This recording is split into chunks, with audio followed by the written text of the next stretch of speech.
ఆరాధించుతాం. ఎవరు ఆరాధించాలి? మనం చదివాం. ఎవరు? తూర్పు దేశం వినాలి. యేసు ప్రభు దగ్గరకు వచ్చారు కదా, ఆ దేవుడి దగ్గరకు ఆ పశుబాలుడు యేసు ప్రభు దేవుడు పరమాత్ముడు అక్కడ ఉన్నారు. వారు సాగినప్పుడు ఏం చేశారు? బంగారు సాంబ్రాణి గౌరవములించి పూజించి భక్తితో సేవించారు. క్రిస్మస్ అనగా క్రీస్తును ఆరాధించారు.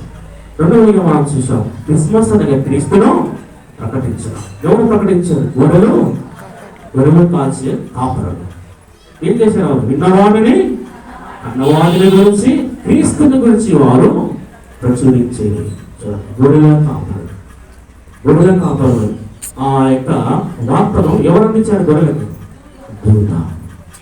ఆ దూత మాటలు విని వారు విన్న వాటిని కన్న వాటిని అక్కడ ఉన్న వారందరూ కూడా ప్రకటించినటువంటి గొర్రెల కాపరులు. దేవుని ప్రకారం మూడవదిగా మనం చూసాం, క్రిస్మస్ అనగా క్రీస్తును ఏం చేయాలి? ప్రేమించాలి. ఎందుకు ప్రేమించాలి? ఎందుకు ప్రేమించాలమ్మా?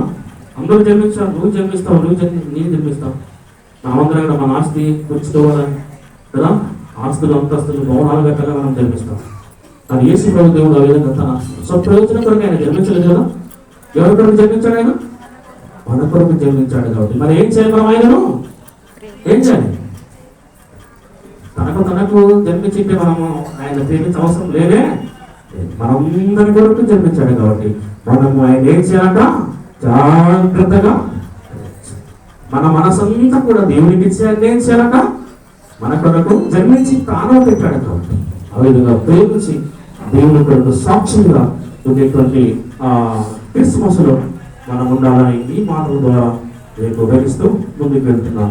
నేను ఒక పాట రాశాను. పదవచరణము పాడుకొని క్రిస్మస్ అంటే ఏంటో మనము ముందుకు వెళ్తాం. ఈ యొక్క వాక్యంలో మనము బోధించుకుంటాం.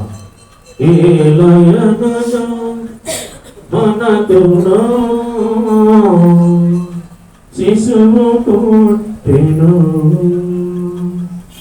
అతడు సర్వోన్నతుడై రాజ్యమేలెను.